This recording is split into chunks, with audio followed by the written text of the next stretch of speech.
Hello everybody, my name's Nicola and welcome back to my channel. This is the Frugal Cottage, where we talk all things money to help you on your financial journey.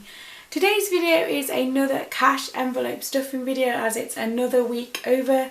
Don't forget to like and subscribe and let's get started. So yes, another week has gone in October. I feel like this kind of the last month or so has absolutely flown by, so I guess that's a good thing, I don't know. Anyway, I'm here with my cash envelope stuffing. If you're new here, this is our budget system. This combined with my budget planner has absolutely transformed our finances. And if you're not new here, then you'll know how much I love the cash envelope system, and I'm thankful that I am still able to use cash at this point. We live in the northeast where there are quite a few local lockdowns, so I'm hoping that I can continue to use cash as it really does help me stick to a budget much more than paying on my card. So this is my little cash envelope binder. This and the envelopes are just from Amazon. As always, I'll leave a link below to those if you want to have a look. I do intend to offer my own cash envelopes with like the little things in. Probably will do that from kind of late December, January time, basically in time for the new year starting. So look out for those if you are interested. But let's get started. So I've got 4 cash envelopes that I'm going to use this week. Our no spend year has been interesting in terms of what we've used as categories and things, and I am in the process of deciding whether or not to continue that for 2021 or not. I can't quite decide, or whether to change the rules slightly, I don't know.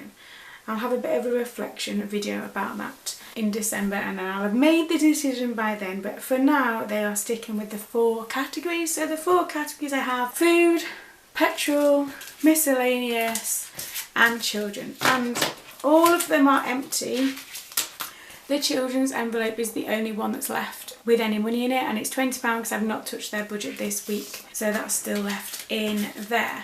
So let's get started. All the rest are empty. I've emptied all the little bits of change in there. That tends to go in a change pot and then used for things like parking, or they need £1 at school for something, or you know, little things like that where you just need a bit of change. It tends to go in there, and sometimes if it kind of builds up a bit, I'll take it to the supermarket and use it in the self-checkout machines and kind of do a little bit of a top-up shop with that extra change. Although at the moment our Morrison's, because we shop in Morrison's, their kind of self-service checkout bit is not accepting coins, so I haven't done that for a while, so we've kind of used it in other areas. So food this week I think I'm going to put £60 for food in there this week. That should do us. That kind of tends to be where it falls now, around £50 to £60. I used to be able to get it for low, but you know, there's 4 of us. We eat a lot of fresh fruit and veg. I do kind of lots of home cooking, and I feel like if I was going to try and kind of reduce that quite substantially, we would not benefit kind of health-wise from doing that, so I'm okay with that amount at the moment. Some weeks are higher than others, but I think £60 will do for this week. Now actually the cash machine gave me loads of £10 notes this time, so 20, 30, 40, 50, 60. So £60 there is going to go, why is that the wrong round? Is going to go into my food envelope.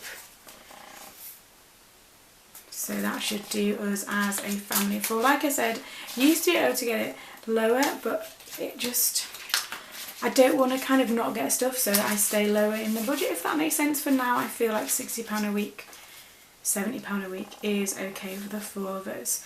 So there's £60 in there. I don't feel like I need to buy an awful lot extra this week either, so that should definitely do us for the week ahead. So there's £60 in food. If you're regular here, you'll know I put £30 for petrol in each week, and that is no different this week than before.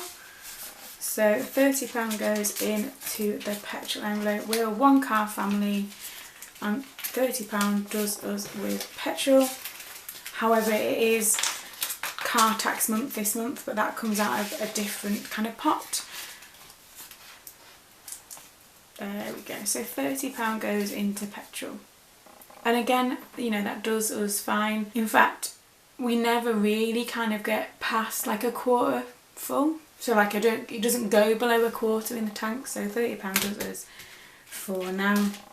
And miscellaneous, all the household things. I said last week that I wouldn't need to use anything in the miscellaneous, and I was wrong. Of course I was wrong. Every time I say that I don't need to use the miscellaneous envelope, I end up using like all of it.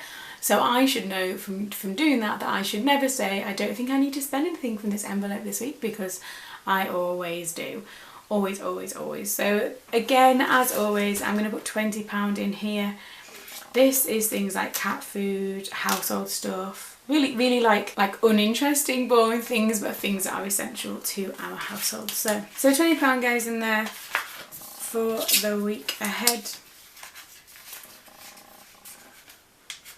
At one point our miscellaneous budget was higher, but I feel like we've got kind of back into a bit of a better balance of spending things for the house. And I don't know why that is. I don't know whether, I think during lockdown we kind of just tended to spend more stuff generally on household stuff. Maybe because we're here all the time, I don't know, but it seems to have kind of gone back to normal. So there's £20 left in the miscellaneous envelope there. And that should do us this week. And then, like I said, the children's envelope wasn't touched from last week. That's why there's £20 still in there. I feel like they need a couple of kind of extra bits of clothing, because that Zara order didn't arrive. Now, if you've followed me, you'll have known about that, and I've got the refund for that, but that means that they didn't get the clothes. So I think actually, although I've not put anything extra in their envelope this week, I think I might go and have a bit of a browse in terms of they need like just warmer things. The temperature's definitely dropped recently, so they need a couple more warmer jackets and things. Thankfully they're like big winter coats from last year still fit at the moment, so I don't have to buy any more of those, but it's like jumpers and long sleeve t-shirts versus short sleeve t-shirts, that kind of thing. But obviously if I do decide to do that, £20 won't actually cover that, but I will just get some more out to put in there, because at the moment I've not touched their budget for October, and their budget for the two of them for the month is £100. So even if I do decide to do that this week, if I manage to get the chance, I won't be going over budget. What I will do is I'll just get more cash from their kind of budget pot, I feel like, and put it in there before I go. Also, because one of my kind of danger zones is buying clothes for them, like, because how cute are kind of children's clothes versus buying clothes for yourself? Like, I'm not the only one that feels like that, surely. I have to be careful when I go shopping for them that I don't get carried away. So if I take cash, I'm much less likely to get carried away, because I know I've got a certain amount to hand over, versus if I was just using my card and in theory could get whatever I wanted. So yeah, clothes for the children are one of my danger zones in terms of like impulse spending, and like I'll see something really nice and want to buy them it, and sometimes it's like, well, they don't really need, but I really like it. That kind of internal battle in your head, that's what happens with me and children's clothes. Please let me know if I'm not the only one that does that, because I'm sure I can't be.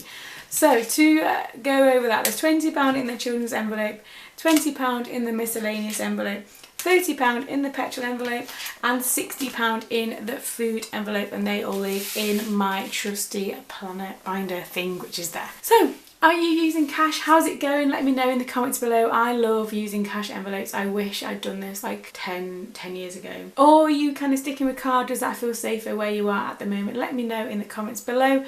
Thank you as always for watching. Don't forget to like and subscribe, and I will see you again very soon.